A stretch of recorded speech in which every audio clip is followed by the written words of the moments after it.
Why do we need to purify? First question. See, purification is the separation of protein from thousands of other proteins in a cell. So, if you want to do downstream experiments on a single protein or you want to isolate a protein from a mixture of proteins, we need purification techniques in order to get the protein of interest.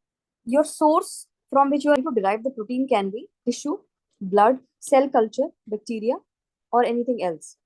Recombinant DNA technology allows us to take the gene for a protein of interest and express it in a non-native organism.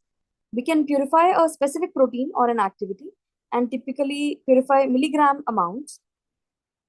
There are two methods by which this can be performed: preparative method and analytical method. You have to take into consideration few facts. You cannot denature your protein because high temperature or high pH, or in fact, use of very high salt concentration can also denature protein. So first step always in the protein purification is cell lysis. Cell lysis means if your sample where you are trying to isolate your protein is a cell, then you will just make a homogenate of it, make a cell lysate, soluble fraction. And if protein is cytoplasmic, you just need to lyse cells. If your protein is based in cytoplasm, you just need to lyse the cells with the help of some detergent. If the protein is membrane or organelle bound, you have to purify specific part of the cell with the help of centrifugation.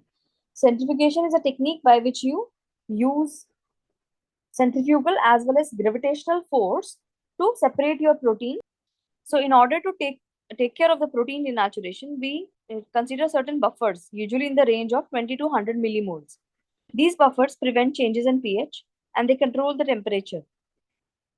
They also inhibit proteases, especially in early stages. So you know what happens whenever you try to cleave the cell or the cell lysate or your tissue, proteases can also come out from the solution.